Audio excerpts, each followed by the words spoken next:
Shri VPP Mustafa, നിങ്ങൾ ആശയപരമായി യോജിപ്പുള്ളവരുടെ vote മാത്രമേ തിരഞ്ഞെടുപ്പിൽ നേടാറുള്ളൂ? ചോദ്യം വ്യക്തമായിട്ടില്ല. ആശയപരമായി യോജിപ്പുള്ളവരുടെ വോട്ട് മാത്രമേ തേടാറുള്ളൂ. ആശയപരമായി യോജിപ്പില്ലാത്തവർ പിന്തുണ അറിയിച്ചാൽ അവർ വോട്ട് ചെയ്തോട്ടെ എന്നാണോ, വോട്ട് ചെയ്യരുത് എന്നാണോ നിങ്ങൾ പറയുക? ഞങ്ങൾ വോട്ടർമാരോടാണ് നേരിട്ട് വോട്ട് അഭ്യർത്ഥിക്കുന്നത്. ഏതെങ്കിലും സംഘടനയോട്, ഇടതുപക്ഷ ജനാധിപത്യ മുന്നണിക്ക് പുറത്തുള്ള ഏതെങ്കിലും സംഘടനയോട് പ്രത്യേകിച്ച് ഒരു ചർച്ച നടത്തി പിന്തുണ അഭ്യർത്ഥിക്കുന്ന രീതിയും സ്വഭാവവും ഇല്ല. ഇടതുപക്ഷ ജനാധിപത്യ മുന്നണിയിലെ ഘടകകക്ഷികൾ, അതിനെ പിന്തുണക്കുന്നവർ അതോടൊപ്പം നേരിട്ട് വോട്ടർമാരെ സമീപിക്കുന്നു. അതാണ് ഞാൻ ചോദിച്ചത്. നിങ്ങൾ അഭ്യർത്ഥിക്കാതെ നിങ്ങൾക്ക് പിന്തുണ തരാൻ താല്പര്യപ്പെട്ടുകൊണ്ട് ഇങ്ങോട്ട് വന്നാൽ അത് വേണ്ടെന്ന് പറയുമോ? അത് സാഹചര്യങ്ങൾക്കനുസരിച്ച് പറഞ്ഞിട്ടുണ്ട്. ഇപ്പോൾ തലശ്ശേരിയിലെ കലാപം നടക്കുന്ന വേളയിൽ അന്ന് CPIM പ്രഖ്യാപിച്ചിട്ടുണ്ട് RSSന്റെ വോട്ട് വേണ്ട എന്ന് പരസ്യമായി പ്രഖ്യാപിച്ചിട്ടുണ്ട്.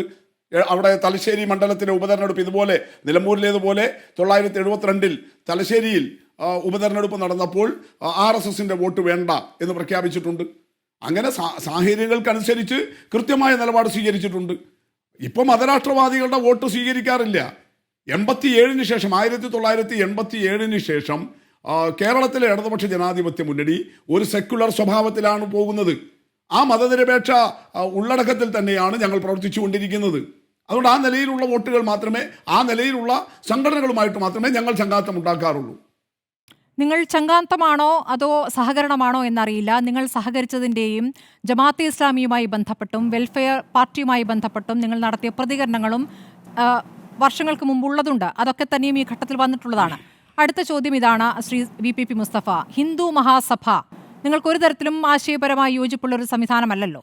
ഹിന്ദു മഹാസഭ നിങ്ങൾക്ക് പിന്തുണ പ്രഖ്യാപിക്കുമ്പോൾ അവരെ അറിയില്ല, ചർച്ച നടത്തിയിട്ടില്ല എന്ന വാചകം ഞാൻ കേട്ടു നേതാക്കളിൽ നിന്ന്. പക്ഷെ അവരുടെ പിന്തുണ വേണ്ട എന്നൊരു പ്രഖ്യാപനം കേട്ടില്ല. അങ്ങനെ ഒരു പ്രഖ്യാപനം ഉണ്ടെങ്കിൽ ഇപ്പോൾ പറയാം. അല്ല, ഞാൻ പറഞ്ഞത് CPIMന്റെ സംസ്ഥാന സെക്രട്ടറി അവിടെ തെരഞ്ഞെടുപ്പിന് നേതൃത്വം കൊടുക്കുന്ന സഖാവ് ഗോവിന്ദൻ മാഷ് തന്നെ കൃത്യമായിട്ട് പറഞ്ഞല്ലോ, ഞങ്ങൾക്ക് അങ്ങനെ ഒരു സംഘടനയെ അറിയില്ല, അതിൻ്റെ ഒരു സ്വാമിയും എന്നെ വന്ന് കണ്ടിട്ടുമില്ല. അത് ആ പറഞ്ഞതിൽ നിന്ന് എന്താ വ്യക്തമായി? അവരെ തള്ളി പറഞ്ഞില്ലേ? അങ്ങനെ ഒരു സംഘടനയേ ഇല്ല. സ്മൃതിക്കറിയോ ഇങ്ങനെ ഒരു ഹിന്ദു മഹാസഭ കേരളത്തിൽ പ്രവർത്തിക്കുന്നുണ്ട്? താങ്കൾ ഒരു മാധ്യമ പ്രവർത്തകയല്ലേ?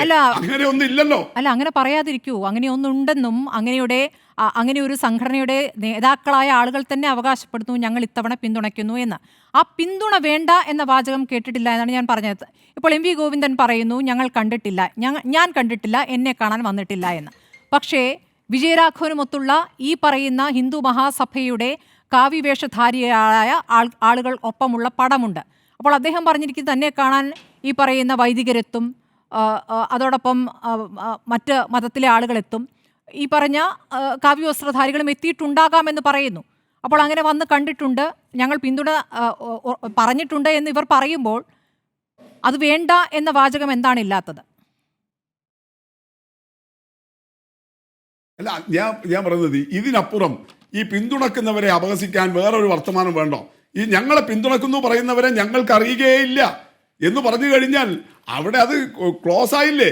അവരുമായിട്ട് ഞങ്ങൾക്കറിയാം, അവരെ പരിഗണിക്കണം, അങ്ങനെ ഒന്നും അല്ലല്ലോ പറയുന്നത്. ഞങ്ങൾക്ക് അവരെ അറിയുകയില്ല. അങ്ങനെ ഒരു സാധനമേ ഈ കേരളത്തിൽ പ്രവർത്തിക്കുന്നില്ല.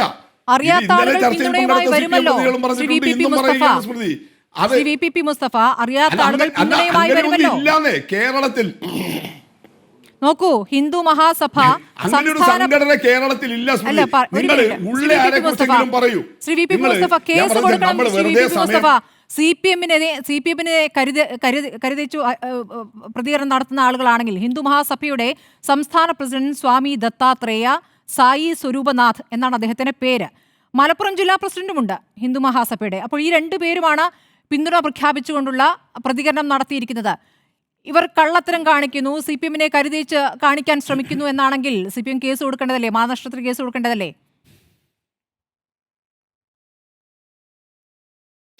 ഇങ്ങനെ തമാശ പറയല്ല കേട്ടോ, ഭയങ്കര നിയമോപദേശമായി പോയത്. CPM കേസ് കൊടുക്കേണ്ടത്. നിങ്ങളിങ്ങനെ ഈ ഏതെങ്കിലും ഒരാൾ കയറിയിട്ട് ഒരു പ്രഖ്യാപനം നടത്തിയാൽ അതൊന്നും CPIM-നെയോ ഇടതുപക്ഷ ജനാധിപത്യ മുന്നണിയോ ബാധിക്കുന്ന ഒരു കാര്യമില്ല. കാരണം ഹിന്ദു മഹാസഭ എന്തെങ്കിലും ഈ സമൂഹത്തിൽ സ്വാധീനം ചെലുത്താൻ അവസാനിക്കും. ശ്രീ VPP മുസ്തഫ, നിങ്ങളുടെ വായിലുള്ളത് അങ്ങനെ തന്നെ പറയാനല്ലല്ലോ എന്നെ വിളിച്ചിരുത്തിയിട്ടുള്ളത്. അപ്പൊ ഞാൻ പറയുന്നത് ഒന്ന് ക്ഷമാപൂർവ്വം കേൾക്കൂ. ഒന്ന്, ഹിന്ദു മഹാസഭ എന്ന് പറഞ്ഞിട്ട് ഈ നിലമ്പൂരിലോ കേരളത്തിലോ ഒരു 2 ആളെ സ്വാധീനിക്കാൻ വേണ്ടി കഴിയുന്ന, 2 വോട്ടർമാരെ സ്വാധീനിക്കാൻ കഴിയുന്ന ഒരു സംഘവും ഇല്ലാന്നേ. അങ്ങനെ ഇല്ലാത്തൊരു സംഘത്തിന്റെ വോട്ട് വേണ്ട എന്ന് പിന്നെ പറയേണ്ട എന്ത് കാര്യ? ഞങ്ങൾ ആധികാരികമായിട്ട് പറയുന്നു, അങ്ങനെ ഒരു സംഘമേ ഇവിടെ ഇല്ല. കേരളത്തിൽ അങ്ങനെ ഒരു ഹിന്ദു മഹാസഭക്കൊന്നും അതല്ലാതെ ഞങ്ങൾ പറയുന്നത് ഹിന്ദു മഹാസഭയുടെ കാര്യമാണ്. ഹിന്ദു മഹാസഭ എന്ന് പറഞ്ഞൊരു സംഘമൊന്നും കേരളത്തിൽ നമ്മൾ ഈ തെരഞ്ഞെടുപ്പിൽ ചർച്ച ചെയ്യാൻ മാത്രം അങ്ങനെ ഇല്ല. വെറുതെ അതിന് സമയം കളയല്ല. അത് നിങ്ങൾ പരിശോധിക്കുന്നേ, അത് CPM-ന്റെ ഭാഗമല്ലോ. നിങ്ങളൊരു മാധ്യമ പ്രവർത്തക എന്നുള്ള നിലയിൽ നിങ്ങൾ നോക്കൂ, അങ്ങനെ ഒരു സംഘടന ഉണ്ടോ? ആ പ്രസിഡന്റ് എന്ന് പറഞ്ഞിട്ട് അയാൾ നടക്കുന്നത് ഈ ഓൾ ഇന്ത്യ ഹിന്ദു മഹാസഭയുടെ ആളാണോ? അവരുടെ അംഗീകാരം ഉണ്ടോ? അല്ല ഇത് കേരളത്തിൽ മാത്രമുള്ള ഹിന്ദു മഹാസഭയാണോ?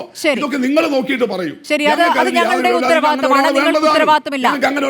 പിന്തുണ പ്രഖ്യാപിക്കുമ്പോഴും നിങ്ങൾക്ക് അതിൽ ഉത്തരവാദിത്തമില്ല. ശരി, ശ്രീ VPP മുസ്തഫ, അടുത്തത് PDP-യുമായി ആശയപരമായി നിങ്ങൾക്ക് നിങ്ങൾക്ക് യോജിപ്പുണ്ടോ?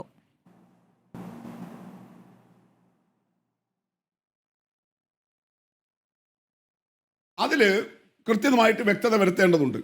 അബ്ദുൾ നാസർ മഅ്ദനിയുടെ നേതൃത്വത്തിൽ കേരളത്തിൽ ആദ്യം രൂപം കൊള്ളുന്ന സംഘടനയുടെ പേര് ഇസ്ലാമിക് സേവക് സംഘ് എന്നാണ്, ISS എന്നാണ്. അത് 92-ലെ ബാബരി മസ്ജിദിന്റെ തകർച്ചയെ തുടർന്ന് പൊതുവെ ഇന്ത്യയിൽ മുസ്ലിം മതന്യൂനപക്ഷത്തിനിടയിൽ ഉയർന്നു വന്ന അരക്ഷിതാവസ്ഥയെ മുതലെടുത്ത് അന്ന് രൂപപ്പെട്ടു വന്നിട്ടുള്ള ഒരു സംഘടനയാണ്. RSS-ന്റെ ഏതാണ്ട് പേരിനൊക്കെ സമാനമായിട്ടുള്ള ഒരു പേര് സ്വീകരിച്ച് അതിതീവ്രമായ ആശയങ്ങൾ മുന്നോട്ട് വെച്ചുകൊണ്ടാണ് അന്ന് അബ്ദുൾ നാസർ മഅ്ദനി വന്നിട്ടുള്ളത്. ആ ISS-നെ ഞങ്ങൾ അന്ന് തന്നെ തള്ളിപ്പറഞ്ഞിട്ടുള്ളതാണ്. കേരളത്തിലെ ഇടതുപക്ഷ ജനാധിപത്യ മുന്നണി CPIM അന്ന് തന്നെ തള്ളിപ്പറഞ്ഞിട്ടുള്ളതാണ്. അതിൻ്റെ ഭാഗമായിട്ടുള്ള കേസുകളിൽ അദ്ദേഹം പെട്ടു, അദ്ദേഹം ആക്രമിക്കപ്പെട്ടു, അദ്ദേഹം ആശുപത്രിയിലായി, അദ്ദേഹത്തിൻ്റെ ഒരു കാല് പോയി, ഇങ്ങനെയൊക്കെയുള്ള സംഭവങ്ങൾ ആ കാലയളവിൽ ഉണ്ടായി. തുടർന്ന് അദ്ദേഹം ജയിൽവാസമൊക്കെ കഴിഞ്ഞ് വന്നതിന് ശേഷം ISS-നെ പിരിച്ചുവിട്ടു. അദ്ദേഹത്തിൻ്റെ തീവ്രവാദ നിലപാടുകൾ അദ്ദേഹം ഉപേക്ഷിച്ചു. അദ്ദേഹം തന്നെ പരസ്യമായിട്ട് പറയുന്നു, എനിക്ക് നേരത്തെ ഉണ്ടായിരുന്ന എൻ്റെ നിലപാടുകളിലെ പെശക് ബോധ്യപ്പെടുന്നു. ഇങ്ങനെയെല്ലാം പറഞ്ഞിട്ടാണ് അവർ രാഷ്ട്രീയ പാർട്ടി എന്നുള്ള നിലയിൽ PDP ആയിട്ട് മാറുന്നത്. അപ്പോൾ രണ്ടും 2 കാലയളവാണ്.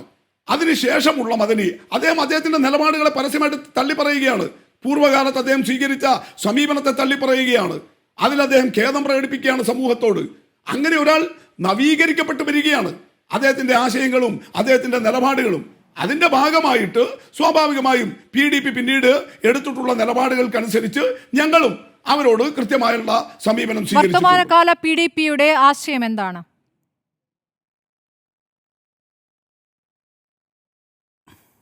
അവരിപ്പോൾ നമ്മുടെ രാജ്യത്തെ ഈ മോഡി ഭരണകാലത്തെ ഫാഷിസ്റ്റ് ഭീഷണി, അത് മുസ്ലിങ്ങൾ ഉൾപ്പെടെയുള്ള മതന്യൂനപക്ഷങ്ങളിൽ വരുത്തിയിട്ടുള്ള അരക്ഷിതാവസ്ഥ, ഇന്ത്യൻ സെക്യുലറിസം, ഇന്ത്യൻ ഭരണഘടന, യൂണിയൻ ഓഫ് സ്റ്റേറ്റ്സ് എന്ന് പറഞ്ഞിട്ട് ഇന്ത്യ എന്ന് പറയുന്ന ഒരു രാഷ്ട്രത്തിന്റെ നിലനിൽപ്പ്, ഇതൊക്കെയാണ് പൊതുവിൽ അവരുടെ നിലപാടുകളായിട്ട് മനസ്സിലാക്കാൻ വേണ്ടി കഴിഞ്ഞിട്ടുള്ളത്.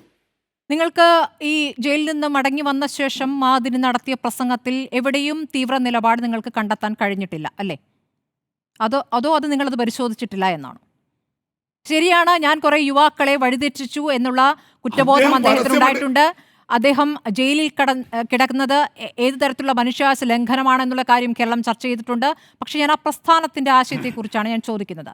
PDP എന്ന പ്രസ്ഥാനത്തിന്റെ ആശയത്തിൽ എന്ത് തരത്തിലുള്ള മാറ്റമാണ് വന്നിരിക്കുന്നത്? താങ്കൾ പറഞ്ഞതുപോലെ BJP വിരുദ്ധം എന്ന് പറയുമ്പോൾ നിങ്ങൾ പറയുന്ന ഈ ജമാഅത്തെ ഇസ്ലാമി അത് തന്നെയാണ് വാദിക്കുന്നത്.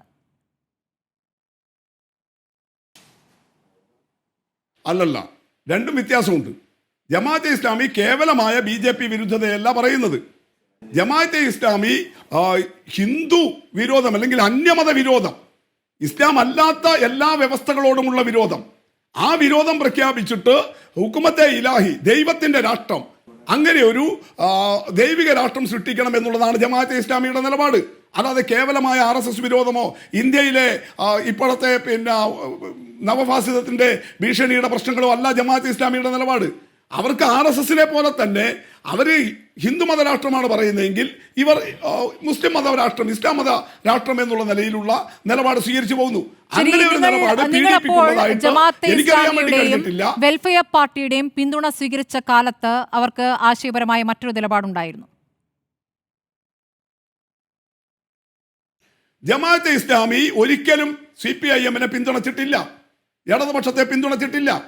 1985-ലാണ്. അതുവരെയും അവർക്ക് ജനാധിപത്യ പ്രക്രിയയിൽ വിശ്വാസമേ ഉണ്ടായിരുന്നില്ല, അതിൽ പങ്കെടുക്കാൻ പാടില്ല. അതിനുശേഷവും ആ നിലപാട്, അടിസ്ഥാന നിലപാടിൽ ജമാഅത്തെ ഇസ്ലാമി മാറ്റം വരുത്തിയിട്ടില്ല. അവർക്കിപ്പോഴും ഈ ജനാധിപത്യം, അതുപോലെ അതിനകത്ത് അള്ളാഹുവിൻ്റെ സൃഷ്ടികളായ പടപ്പുകളുടെ ഭരണം എന്നൊക്കെയുള്ളത് അവർക്ക് അത്രത്തോളം സ്വീകാര്യമായിട്ടുള്ള ഒന്നല്ല. ഒരു പ്രത്യേക സാഹചര്യത്തിൽ 85-ൽ അവരുടെ അംഗങ്ങൾക്ക് വോട്ടവകാശം നൽകി. ഇനി വോട്ട് ചെയ്യാം. അങ്ങനെ വോട്ട് ചെയ്യാൻ തീരുമാനിച്ചതിന് ശേഷമുള്ള ആദ്യത്തെ തെരഞ്ഞെടുപ്പ് കേരളത്തിൽ നടക്കുന്നത് 87-ലാണ്, സംസ്ഥാന നിയമസഭാ തെരഞ്ഞെടുപ്പ്. വോട്ട് ചെയ്യാതിരുന്ന കാലവും വോട്ട് ചെയ്യാനെടുത്ത കാലമൊക്കെ ചരിത്രത്തിൽ രേഖപ്പെടുത്തിയിട്ടുണ്ട്. ശരിയാണ് താങ്കൾ പറഞ്ഞത്, യോജിക്കുന്നു. പക്ഷേ അതേപോലെ തന്നെ ചരിത്രത്തിൽ രേഖപ്പെടുത്തപ്പെട്ട നിങ്ങളുടെ ദേശാഭിമാനിയിൽ തന്നെ വന്ന വിവരങ്ങളുണ്ടല്ലോ. 96-ലെ ദേശാഭിമാനി മുഖപ്രസംഗം CPM പറഞ്ഞ വാചകങ്ങൾ ജമാഅത്തെ ഇസ്ലാമി പോലും ഈ ഘട്ടത്തിൽ പിന്തുണയ്ക്കുന്നതിനെ സ്വാഗതം ചെയ്തുകൊണ്ടുള്ളതാണ്. അത് ഇന്നലത്തെ ചർച്ചയിലും പറഞ്ഞായതുകൊണ്ട് ഞാൻ ആവർത്തിക്കുന്നില്ല. പിന്നീട് അത്ര പുറകോട്ട് പോകണ്ടായെന്നേ. ഈ റീസെന്റ് കാലത്ത് ഏറ്റവും ഒടുവിൽ നടത്തിയ പ്രതികരണങ്ങളുണ്ട്. പിണറായി വിജയൻ ജമാഅത്തെ ഇസ്ലാമിയുമായി നടത്തിയ ചർച്ചകളെക്കുറിച്ച് 2011-ൽ പറയുന്ന കാര്യങ്ങളുണ്ട്. തലയിൽ മുണ്ടിട്ടൊന്നുമല്ല നേതാക്കൾ ഞങ്ങളെ വന്ന് കണ്ടിട്ടുള്ളതെന്ന് പറയുന്നു. അവർ പിന്തുണയ്ക്കുന്നെങ്കിൽ പിന്തുണയ്ക്കട്ടെ എന്ന് പറയുന്നു. പാളൂർ മുഹമ്മദ് കുട്ടി ജമാഅത്തെ ഇസ്ലാമിയുമായി വോട്ട് വേണ്ട എന്ന വിഡ്ഢിത്തം ഞങ്ങൾ പറയില്ല എന്ന വാചകം പറയുന്നത് 2011-ലാണ്. 2010-ലാണല്ലോ ഈ വെൽഫെയർ പാർട്ടി രൂപീകരിക്കുന്നത്. അങ്ങനെ പിന്തുണ ഉണ്ടായത് നേട്ടമുണ്ടാക്കാൻ സഹായിച്ചു എന്ന് P. ശ്രീരാമൻ കൃഷ്ണൻ പറഞ്ഞ വാചകങ്ങളുണ്ട്. അതുപോലെ 2009-ലും ഈ പറയുന്ന ഈ വെൽഫെയർ പാർട്ടി രൂപീകരിക്കുന്നതിന് മുമ്പ് മീറ്റ് ദ പ്രസിൽ പിണറായി വിജയൻ പറഞ്ഞ ജമാഅത്തെ ഇസ്ലാമിയുമായി ബന്ധപ്പെട്ട നിലപാടുകളും നമ്മുടെ മുന്നിലുണ്ട്. മുസ്ലിം സംഘടനകളിൽ വ്യക്തമായ രാഷ്ട്രീയ നിലപാടുള്ള സംഘടനയാണ് ജമാഅത്തെ ഇസ്ലാമി എന്ന കാര്യവും സാമ്രാജ്യത്വ വിരുദ്ധ നിലപാടുകളിൽ നിങ്ങൾക്ക് യോജിക്കാവുന്നവരാണ് ജമാഅത്തെ ഇസ്ലാമി എന്ന് പറഞ്ഞതും ഇവിടെയൊക്കെ എല്ലാം ഉണ്ട് രേഖകളിൽ. ആ പറയുന്നത് സൂചിപ്പിച്ചുകൊണ്ട് തന്നെ ഞാൻ താങ്കൾ പറഞ്ഞതിലേക്കും അതിനുശേഷമുള്ള ഇപ്പോഴത്തെ നിലപാടിലേക്കും വരാം. 87 മുതൽ അല്ലെങ്കിൽ അന്നു മുതൽ എല്ലാ കാലത്തും ജമാഅത്തെ ഇസ്ലാമി കമ്മ്യൂണിസ്റ്റ് പ്രസ്ഥാനത്തെ കണ്ടിട്ടുള്ളത് ഒരു പൈശാചിക പ്രസ്ഥാനമായിട്ടാണ്. അന്നത്തെ ജമാഅത്തെ ഇസ്ലാമിയുടെ അമീർ T. അബ്ദുള്ള മൗലവി, അദ്ദേഹം തൗഹീദിയൻ പ്രസ്ഥാനം എന്ന് പറഞ്ഞാൽ പൈശാചിക പ്രസ്ഥാനമാണ് എന്നാണ് ഇവിടത്തെ ഇന്ത്യയിലെ CPIM-നെ മാത്രമല്ല സ്മൃതി, ലോകത്തെങ്ങുമുള്ള കമ്മ്യൂണിസ്റ്റ് പ്രസ്ഥാനങ്ങളെ വിശേഷിപ്പിച്ചിട്ടുള്ള പൈശാചിക പ്രസ്ഥാനമാണ്, ദൈവനിഷേധപരമാണ്. അതിനുശേഷമുള്ള സഹകരണത്തെ കുറിച്ചാണല്ലോ ചോദ്യം. അപ്പോൾ മുൻപ് പറഞ്ഞ നിങ്ങൾക്കെതിരായ പ്രതികരണങ്ങൾ ഇപ്പോൾ പറയേണ്ടതുണ്ടോ? അതിനുശേഷം സംഭവിച്ച കാര്യങ്ങൾ എന്താണ്? എന്തു മാറ്റം സംഭവിച്ചു? അത് പറഞ്ഞുകൊണ്ടേ എനിക്ക് വരാൻ പറ്റുള്ളൂ. താങ്കൾക്ക് മാത്രം അനുസരിച്ചിട്ട് എനിക്ക് പറയാൻ കഴിയില്ല. അതുകൊണ്ട് അടിസ്ഥാനപരമായിട്ട് അവരുടെ ബേസിക് നിലപാട് അതാണ്. എന്നിട്ട് അവർ പറയുന്നു, പ്രബോധനം വാരികയിൽ ജമാഅത്തെ ഇസ്ലാമിയുടെ 50-ാം വാർഷികത്തിന്റെ ലേഖനത്തിൽ തെരഞ്ഞെടുപ്പ് അനുഭവങ്ങളും ജമാഅത്തെ ഇസ്ലാമിയും എന്ന തലക്കെട്ടിലുള്ള ലേഖനത്തിൽ അവർ പറയുന്നു, മാർക്സിസ്റ്റ് ഫാസിസ്റ്റ് കക്ഷിക്ക് ഞങ്ങൾ വോട്ട് ചെയ്തിട്ടില്ല. ആർക്ക് ചെയ്തു? ആ പാർട്ടിയുടെ പേര് ആ ലേഖനത്തിൽ പറഞ്ഞിട്ടില്ല. പക്ഷേ തങ്ങൾ വോട്ട് ചെയ്യാത്ത പാർട്ടിയുടെ പേര് അവർ എടുത്തു പറഞ്ഞിട്ടുണ്ട്. അതിനെ വിശേഷിപ്പിച്ചത് തന്നെ മാർക്സിസ്റ്റ് ഫാസിസ്റ്റ് കക്ഷി എന്നാണ്. അത്തരത്തിലാണ് CPIM-നെ അവർ സമീപിച്ചിട്ടുള്ളത്. 96-ലെ എഡിറ്റോറിയൽ, ദേശാഭിമാനി എഡിറ്റോറിയൽ താങ്കളാണ് പരാമർശിച്ചത്. അതിലും ജമാഅത്തെ ഇസ്ലാമി എന്ന് പറയുന്ന സംഘടന 2 ശ്രദ്ധേയ തീരുമാനങ്ങൾ, ഇതാണ് ആ ദേശാഭിമാനി തലക്കെട്ട്, എഡിറ്റോറിയലിന്റെ തലക്കെട്ട്. അതിൽ ആദ്യത്തെ ഭാഗം bishop conference of India BCCI, അതൊരു സമുദായ സംഘടനയാണ്. ആ സമുദായ സംഘടന അന്നത്തെ 96-ലെ ലോക്സഭാ നിയമസഭാ തെരഞ്ഞെടുപ്പ് വേളയിൽ കോൺഗ്രസിനെതിരായ നിലപാട് സ്വീകരിക്കുന്നു. അത് ഇടതുപക്ഷത്തിന് പിന്തുണ പ്രഖ്യാപിക്കുന്നു. ബിഷപ്പ് കോൺഫറൻസ് ഓഫ് ഇന്ത്യ എന്ന് പറയുന്ന ഇന്ത്യയിലെ ക്രിസ്ത്യാനികളുടെ മതാചാര്യന്മാരായിട്ടുള്ള ബിഷപ്പുമാരുടെ ദേശീയ വേദി ആ തീരുമാനം ഏതാണ്ട് 2-3 പാരഗ്രാഫിൽ പ്രശംസിക്കുന്നു. എന്നിട്ട് അന്ന് ജമാഅത്തെ ഇസ്ലാമി എടുത്ത നിലപാടിനെ കുറിച്ചും പറയുന്നു. ആ പറയുമ്പോൾ അത് തുടങ്ങുന്ന വാചകം തന്നെ എങ്ങനെയാണ്? എന്താണ് ജമാഅത്തെ ഇസ്ലാമിയുടെ ആശയം? അതങ്ങനെ തന്നെ പറയുകയാണ്. ലോകത്തെവിടെയും നടക്കുന്ന സംഭവങ്ങളായാലും പ്രശ്നങ്ങളായാലും തങ്ങളുടെ മതപരമായ അതിസങ്കുചിതമായ വീക്ഷണത്തിൽ മാത്രം നിലപാടെടുക്കുന്ന സംഘങ്ങളിൽ ഒന്നാണ് ജമാഅത്തെ ഇസ്ലാമി. ഇതാണ് 96-ൽ ഇടതുപക്ഷത്തെ പിന്തുണച്ചതിനെ കുറിച്ചാണ് അവർ പോലും പിന്തുണയ്ക്കുന്ന സാഹചര്യമാണ് എന്നതാണല്ലോ അതിന്റെ ക്രക്സ്. അതാണല്ലോ അതിന്റെ അന്തസത്ത. അവർ പോലും പിന്തുണയ്ക്കുന്നു എന്നതാണല്ലോ അന്തസത്ത. അപ്പോൾ അതിൽ ആശയപരമായി നിങ്ങൾക്ക് യോജിപ്പില്ലാത്ത ആ സംവിധാനവും നിങ്ങളെ പിന്തുണയ്ക്കുന്നു. അവിടെ നിന്ന് ഇന്ന് എന്ത് വ്യത്യാസം? അതേ കൂട്ടർ ഇപ്പോൾ UDF-നെ പുറത്തു നിന്നും പിന്തുണയ്ക്കാൻ, അവർ വോട്ട് ചെയ്യാൻ തയ്യാറാകുന്നു എന്ന് പറയുമ്പോൾ അതിനെ സഖ്യമായി വ്യാഖ്യാനിക്കുകയും PDP ആയി നിങ്ങൾക്കുള്ളത് സഖ്യമല്ല എന്ന് പറയുകയും ചെയ്യുന്നതിനെ എങ്ങനെയാണ് വിശദീകരിക്കാനാവുക? ഒന്ന് ചുരുക്കി പറയണം. താങ്കൾ തെറ്റായിട്ടാണ് വ്യാഖ്യാനിക്കുന്നത്. ജമാഅത്തെ ഇസ്ലാമി 96-ൽ ഇടതുപക്ഷത്തിന് പിന്തുണ പ്രഖ്യാപിക്കുകയല്ല ചെയ്തത്. അതുകൊണ്ടാണ് ആ ദേശാഭിമാനി എഡിറ്റോറിയൽ ഒന്ന് മനസ്സിരുത്തി വായിക്കാനുള്ള ക്ഷമ കാണിച്ചാൽ ഇങ്ങനെ സ്മൃതിയെ പോലുള്ള ഒരാൾ പറയില്ല. കാരണം എന്താ? അതിലെ തലക്കെട്ട് തന്നെ പറഞ്ഞു, 2 ശ്രദ്ധേയ തീരുമാനങ്ങൾ. ആ തീരുമാനം എന്താ? കോൺഗ്രസിനെ എതിർക്കാൻ BCCI-യും തീരുമാനിക്കുന്നു, ജമാഅത്തെ ഇസ്ലാമിയും തീരുമാനിക്കുന്നു. അതാണ് അതിന്റെ ക്രക്സ്.